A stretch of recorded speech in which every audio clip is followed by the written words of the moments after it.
Hi everyone, I'm Josh Miller and welcome to my YouTube channel. Because style is my favorite subject, today I want to talk about my favorite fashion decade, and that's the 2010s. In this video, I'm going to be talking about what inspired the style and core themes of the 2010s economically and culturally, and I'm also going to be talking about what are the main themes of this era of fashion and why I think the 2010s will arguably make a reappearance in fashion in the coming years. And I'm just so excited to talk to you guys about the 2010s because this is without a doubt my favorite fashion era and also my favorite decade. At its core, the 2010s is about celebrating who you are and not being afraid to color outside of the lines, and I just find that to be really inspiring, and it's something that I feel like is sometimes missing in fashion nowadays. Self-expression is such a core value of mine, which is why this decade is so important to me. But at its core, the 2010s was about celebrating who you are and not being afraid to color outside of the lines or do something that might be labeled as cringe.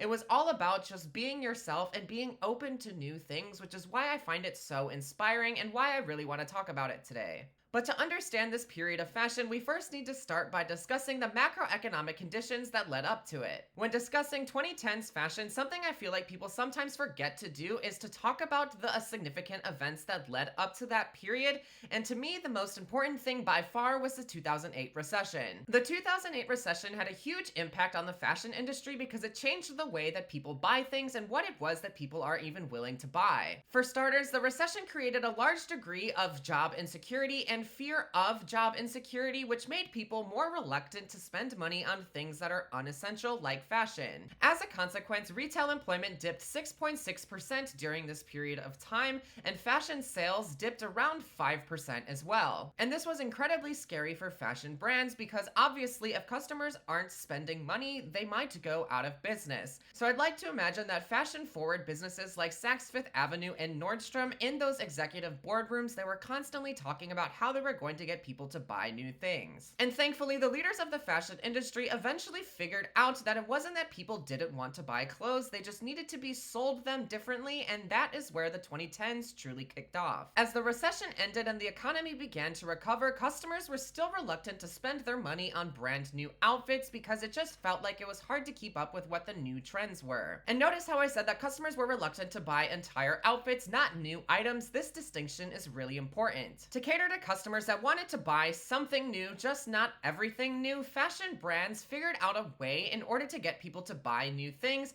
and that was by convincing them that as long as they were wearing at least one new piece at a time that fit with the clothes that they already had, that they were fashionable because it was authentic and because it was you. Whether it was a colorful pair of sunglasses, a pair of mix-matched socks, or wearing a skirt over a pair of jeans, this era slowly became defined by being random because, again, if customers were incentivized to just buy one thing new and just wear it with whatever else they wanted, they were more likely to buy things. And customers took to this. Eventually, random became just the norm. Put simply, being random had become cool, and I feel like this is best evidenced by the children's TV show of the 2010s, Shake It Up. If you look at the clothing from the show Shake It Up, everything about it seems to suggest freedom, fun, and just letting yourself do whatever you want in the name of being yourself. The clothes that they wear are bright, they're colorful, and the only rule that they follow is that there are no rules, and I as a kid found this super inspiring. And I mean, even the name of the show seems to suggest this theme. Shake It Up is literally telling its viewers to take whatever it is they think of as normal and shake it up and make it different in the name of being yourself. And from the lens of a fashion retailer, having customers like doing this could not have been better for them. If parents were worried that they were going to have to buy their kid an entire new outfit every single time they walked into a clothing store, they were going to be more reluctant to spend money on clothes and to even go to clothing stores altogether. But because the theme of this decade was about wearing whatever you wanted, parents could take their kids to the store and they could pick out virtually anything because as long as it was new, they knew that it was going to fit within whatever their kid wanted to wear. Like, the children's clothing of this decade follows the same theme as Shake It Up. All of the colors are bright, none of the prints match, and they're just wearing skirts on top of jeans, on top of leggings, things are ripped, the hats are really weird, but I feel like that's what makes it so exciting, and again, to a fashion retailer, this was an absolute gold mine. Because as long as kids were just getting something new, parents knew that they were going to be happy, which meant that parents felt more comfortable going into clothing stores and buying clothes for their kids. To summarize, as long as the clothing was new and it got attention, kids were going to be happy and excited to wear it, and from the perspective of parents, as long as it was affordable, they were going to be willing to buy it. So to answer the question in the title of this video about how random became aesthetic within 2010s fashion, it was realistically a lot of forces. The 2008 recession caused customers to be more reluctant to spend money, fashion businesses panicked because customers weren't spending enough money, and then they eventually had to figure out a new way to sell clothes and a new trend to create in order to get people going back into clothing stores and making purchases. And I personally find this to be so fascinating. Fashion is never just about clothes, it's about selling a feeling that people want and about marketing it to them in a way that makes them want to buy it. And in the case of the 2010s, customers just wanted to feel relaxed, they wanted to feel free, and they wanted to be able to express themselves without having to worry about spending too much money. Which is why fashion brands had to flip buying new clothing and wearing it with whatever you had as authentic in order to get people to buy it. It was like fashion brands were telling customers that they didn't have to buy every single thing inside the store or even the entire outfit on the mannequin,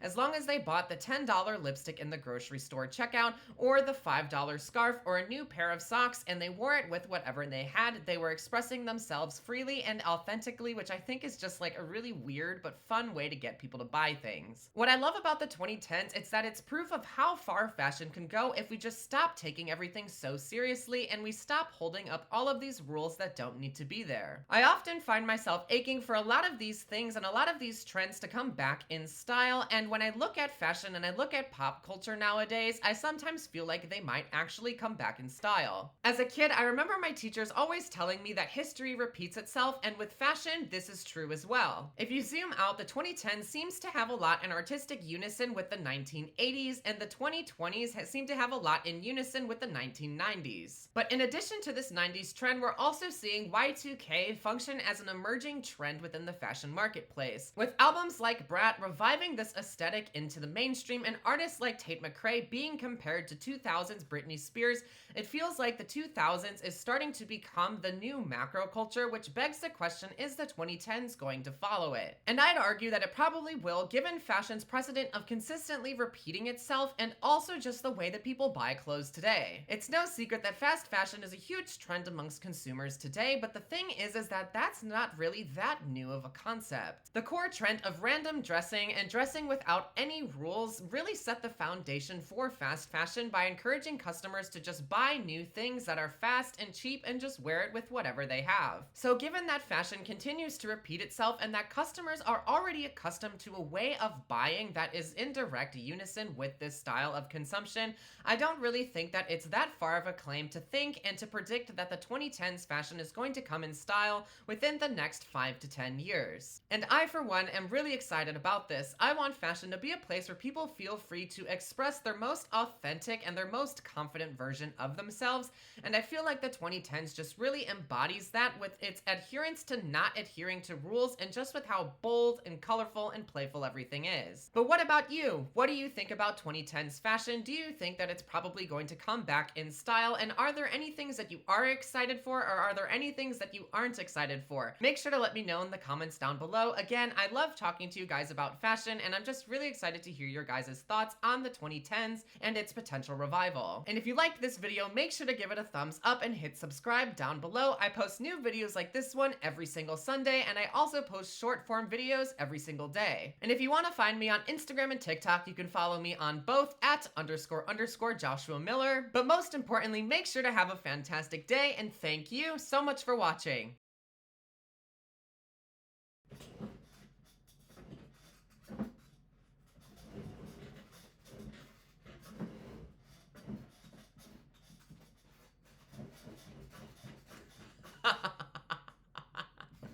Anyway. That's the blooper. Yeah, that's the one. Anyway.